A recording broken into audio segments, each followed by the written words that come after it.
جو بھانت بھانت کی بولیاں بولی جاتی ہیں یہی ان بیچاروں نے سنی، انہی سے یہ انہوں نے کوئی نتیجہ نکالا۔ ان پہ گلا نہیں ہے۔ وہ بزرگ جو اس تاریخ میں شامل تھے، جو بڑے فخر سے کہتے ہیں کہ ہم قائد اعظم کے رفقاء میں ہمارا شمار ہوتا تھا، ان کی بھی یہ کیفیت ہو گئی۔ آپ کو یاد ہوگا کہ کوئی 2 سال ادھر ٹیلی ویژن پر ایک سلسلہ شروع کیا گیا تھا، ان بزرگوں کو بلایا گیا جو تحریک پاکستان کے دوران قائد اعظم کے رفقاء میں شامل ہوتے تھے، کہ ان سے پوچھا جائے کہ پاکستان کیوں بنایا گیا تھا، قائد اعظم نے اسے کیوں مانا تھا۔ آپ کو یاد ہوگا اس میں بڑے بڑے بزرگ مہر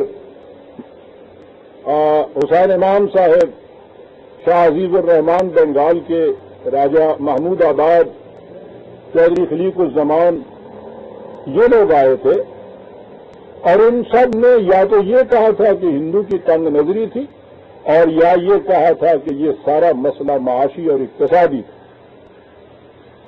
چودھری خلیق الزمان کے تو یہ الفاظ بھی آپ کو یاد ہوں گے، اور انہوں نے اپنی کتاب کے اندر بھی یہ الفاظ لکھے ہوئے ہیں کہ تحریک پاکستان کا بنیادی مقصد ہندوؤں کے معاشی غلبہ اور استحصال سے نجات حاصل کرنا تھا، اسلام سے اس کا کوئی واسطہ نہیں تھا سوائے جذباتی وابستگی کے۔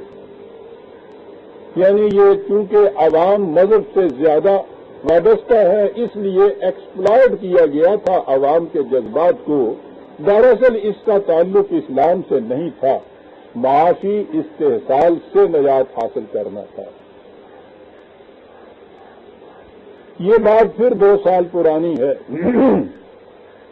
ابھی 2 ہفتے ادھر ہمارے ہاں یہاں مرکزی اسمبلی میں ہمارے محترم وزیر صحت شیخ محمد رشید صاحب نے اپنی ایک تقریر میں یہ فرمایا، اور وہ اخبارات میں چھپی، اس پہ وہاں بحث بھی ہوئی تھی۔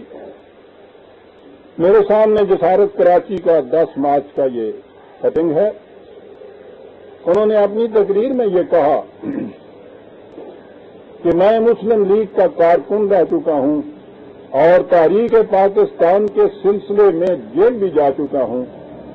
تحریک پاکستان کے حقیقی محرک کے بارے میں مجھ سے زیادہ کوئی نہیں جانتا۔ تو یہ ایک دعویٰ ہے، ان کی پوزیشن بھی ایسی ذمہ دارانہ ہے، کہتے ہیں کہ خود تاریخ میں تھا، اور وہ کہتے ہیں کہ مجھ سے زیادہ کوئی اس کے محرک جذبے کو نہیں جانتا۔ اس تیقن کے ساتھ، اس ذمہ داری کے ساتھ جو وہ اس کا محرک جذبہ بتاتے ہیں، وہ اگلے الفاظ میں ہے۔ انہوں نے کہا کہ تحریک پاکستان کے واقعاتی شہادتوں کے گہرے مشاہدے سے ظاہر ہوگا کہ قیام پاکستان کی بنیاد مذہب نہیں تھا۔ غیر منقسم ہندوستان میں مسلمانوں کو عبادت کرنے میں کوئی دشواری نہیں تھی، البتہ مسلمانوں کا استحصال روزمرہ کا معمول تھا۔ کارخانوں، فیکٹریوں، ملوں، دفتروں، شہروں، گاؤں اور کھیتوں، غرضے کے ہر جگہ ہندو بنکار غریب مسلمانوں کا استحصال کرتے تھے۔ انہوں نے کہا کہ قائد اعظم نے مسلمانوں کا استحصال ختم کرانے کے لیے انتھک کوشش کی، مگر وہ کامیاب نہ ہو سکے۔ آخر کار وہ اس نتیجے پر پہنچے کہ جب تک مسلمان ہندو کے ساتھ رہیں گے وہ اقتصادی استحصال سے نجات نہیں پا سکیں گے۔ انہوں نے کہا کہ پاکستان کے لیے مسلمانوں کی جد و جہد طبقاتی جد و جہد، یہ انہوں نے فرمایا ہے، اور اس کے لیے انہوں نے شہادت دی ہے کہ وہ خود اس تاریخ کے اندر تھے، ان سے بہتر کوئی نہیں جانتا کہ مذہب سے اس کا کوئی تعلق نہیں تھا، یہ خالص ایک طبقاتی جنگ یا معاشی کشمکش تھی جو انہوں نے یہ فرمایا۔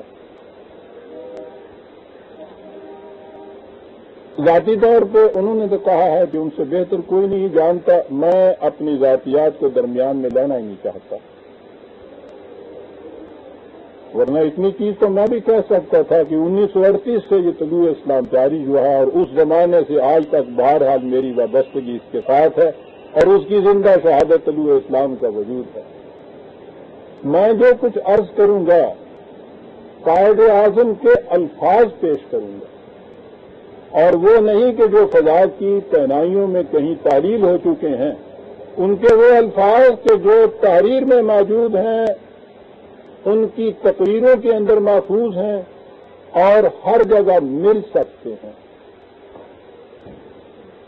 دیکھنا یہ ہے کہ خود قائد اعظم نے کیا کہا تھا کہ ہم نے پاکستان کیوں مانگا، یا جس زمانے میں وہ اس کے لیے کوشش کر رہے تھے، وہ اس کے لیے لڑائی لڑ رہے تھے، وہ کیا بتاتے تھے کہ ہم یہ جنگ کیوں کر رہے ہیں۔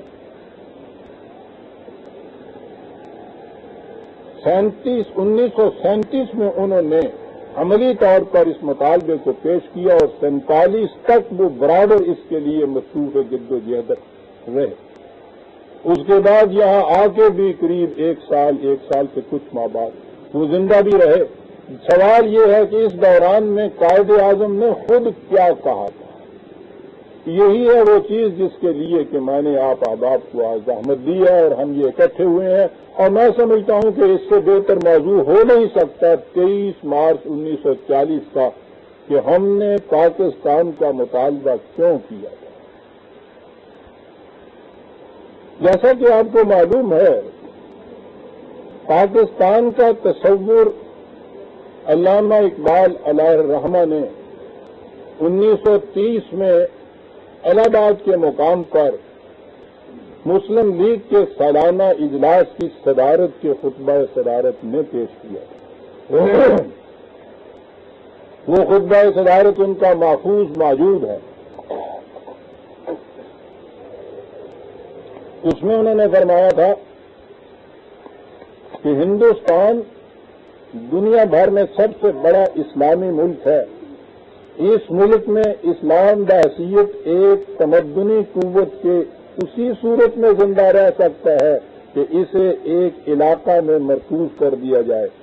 حقیقت یہ ہے کہ اسلام خدا اور بندے کے درمیان ایک روحانی تعلق کا نام نہیں، یہ ایک نظام حکومت ہے۔ اس نظام کا تعین اس وقت ہو چکا تھا جب کسی روسوں کے دل میں ایسے نظام کا خیال تک نہیں آیا تھا۔ اس کی صحیح قدر و قیمت اس وقت معلوم ہوتی ہے جب وہ ایک معاشرتی نظام کی مشینری میں اپنی جگہ فٹ ہو، اور یہ چیز اپنی آزاد مملکت کے بغیر حاصل نہیں ہو سکتی۔ اس لیے میری آرزو یہ ہے، 1930 میں ان کی آرزو صرف شمال مغرب تک محدود تھی، میری آرزو یہ ہے کہ پنجاب، صوبہ سرحد، سندھ اور بلوچستان کو ملا کر ایک واحد اسلامی ریاست قائم کر دی جائے۔ اس سے اسلام اپنی تعلیم اور ثقافت کو پھر سے زندگی اور حرکت عطا کر سکے گا، اور انہیں عصر حاضر کی روح کے قریب تر لانے کے قابل بنا سکے گا۔ ان الفاظ کے ساتھ تصور دیا گیا تھا پاکستان کا 1930 میں۔ بنیادی غلطی یہ ہے، جہاں سے یہ خیال پیدا ہوتا ہے تو پاکستان کی بنیاد مذہب نہیں تھا، کچھ اور تھا۔ بنیادی غلطی یہ ہے کہ یہ لوگ اسلام کو ایک مذہب سمجھتے ہیں، one of the religions of the world. اسلام مذہب نہیں ہے، یہ دین ہے۔ مذہب کا تعلق خدا اور بندے کے درمیان ایک پرائیویٹ عقیدے کا سا ہے، ایک ذہنی چیز ہے، ایک اعتقادی چیز ہے۔ جس طرح جی چاہے کوئی اس تعلق کو پیدا کر لے یا اپنے آپ کو مطمئن کر لے یا فروغ دے لے کہ وہ پیدا ہو چکا ہے، زندگی کے عملی مسائل سے اس کا کوئی تعلق نہیں ہوتا۔ اسلام مذہب نہیں، مذہب کا تو لفظ ہی قرآن میں کہیں نہیں آیا۔ اسلام دین ہے اور دین کے معنی ہے زندگی کا نظام، اور نظام زندگی کے لیے وہ تمکن یعنی حکومت کو لازمی قرار دیتا ہے۔ مسلمانوں کی اپنی آزاد مملکت اگر نہیں جس میں وہ قرآن کے احکام کو نافذ کر سکیں تو پھر اسلام بحیثیت دین کے باقی نہیں ہوتا، مذہب رہ جاتا ہے۔ شیخ رشید صاحب نے جو فرمایا ہے کہ مسلمانوں کو وہاں عبادت کی تو آزادی تھی، اس لیے مذہب اس کی بنیاد نہیں بن سکتا تھا۔ یہ ٹھیک ہے، مذہب نہیں بن سکتا تھا، عبادت کی آزادی تھی۔ ان سے پوچھئے کہ عبادت کی آزادی تو انگریزوں کے زمانے میں بھی تھی۔ عبادت کی یا پرستش کی، بھکتی کی، پوجا پاٹ کی آزادی ٹھیک ہے کہ مسلمان بھی یہ آزادی دیتا ہے۔ آپ کو معلوم ہے کہ پاکستان کی تاریخ کے دوران علماء کرام نے بھی اس تاریخ کی سخت مخالفت کی تھی۔ خود شیخ رشید صاحب نے بھی یہ فرمایا ہے آگے، انہوں نے کہا کہ اس زمانے کی دینی جماعتوں جمعیت علماء ہند، احرار پاکستان، خاکسار تنظیم اور جماعت اسلامی کو مسلم لیگ کے مقابلے میں زیادہ ووٹ نہیں ملے۔ اگر پاکستان کے قیام کے اسباب مذہبی ہوتے تو ان دینی جماعتوں کو زیادہ ووٹ ملتے اور عوام قائد اعظم کی حمایت کرنے کی بجائے ان مذہبی جماعتوں کی حمایت کرتے۔ ٹھیک ہے، بات یہ تھی کہ یہ مذہبی چیز نہیں تھی، یہ علماء بھی اسی مغالطے میں تھے کہ ہمیں یہاں مذہب کی آزادی ہے، پھر مذہب کے نام کے اوپر ایک الگ آزاد مملکت کے مطالبے کے معنی کیا ہیں؟ بات تو یہ لمبی چلی جائے گی۔ مختصر الفاظ میں یہ چیز بتانا چاہتا ہوں کہ علامہ اقبال نے مولانا حسین احمد مدنی کے ساتھ اس موضوع کے اوپر ایک بحث کی۔ اس بحث کی تفصیل تو میرے ذہن میں ہے۔ اگلے ماہ 21 اپریل کو علامہ اقبال کی برسی کا بھی دن آتا ہے، مجھے موقع ملا اس تقریب پہ کچھ عرض کرنے کا، تو اس میں بتاؤں گا کہ یہ جسے علامہ اقبال نے مارکہ دین و وطن کہا تھا، یہ اس زمانے کے علماء کے سرخیل مولانا حسین احمد مدنی کے ساتھ ان کی ایک بات ہوئی تھی۔ اس میں انہوں نے بتایا تھا کہ آپ لوگ اس مغالطے میں ہیں کہ اسلام ایک مذہب ہے، اگر اس میں نماز روزے کی اجازت مل جائے تو پھر مذہب کا تقاضا پورا ہو جاتا ہے۔ انہوں نے کہا یہ تھا کہ اگر مقصد صرف انگریز سے آزادی حاصل کرنا ہے اور اسلام کو ایک مذہب کی حیثیت سے باقی رکھنا، تو میرے الفاظ میں نہیں، انہی کے الفاظ میں سنیے۔ علامہ اقبال نے مولانا حسین احمد مدنی کے سوال کے جواب میں جو بیان دیا تھا اس کا آخری حصہ یہ تھا، بڑے ہی غور سے سننے کی بات ہے، کیونکہ آج پھر یہ دہرایا گیا ہے کہ وہاں عبادت کی تو آزادی تھی، پھر اس کا مطالبہ مذہبی کیسے قرار پا سکتا تھا۔ انہوں نے کہا تھا کہ مسلمان ہونے کی حیثیت سے انگریز کی غلامی کے بند توڑنا اور اس کے اقتدار کو کم کرنا ہمارا فرض ہے، لیکن اس آزادی سے ہمارا مقصد یہ نہیں کہ ہم آزاد ہو جائیں، بلکہ ہمارا افضل مقصد یہ ہے کہ اسلام قائم رہے اور مسلمان طاقتور بن جائے۔ اس لیے مسلمان کسی ایسی حکومت کے قیام میں مددگار نہیں ہو سکتا جس کی بنیادیں انہی اصولوں پر ہوں جن پر انگریزی حکومت قائم ہے۔ ایک باطل کو مٹا کر دوسرے باطل کو قائم کرنا کیا معنی دار ہے؟ ہم تو یہ کہتے ہیں کہ ہندوستان کلیتاً نہیں تو ایک بڑی حد تک دارالاسلام بن جائے، لیکن اگر آزادی ہند کا نتیجہ یہ ہو کہ جیسا دارالکفر ہے ویسا ہی رہے یا اس سے بھی بدتر بن جائے، تو مسلمان ایسی آزادی وطن پر ہزار لعنت بھیجتا ہے۔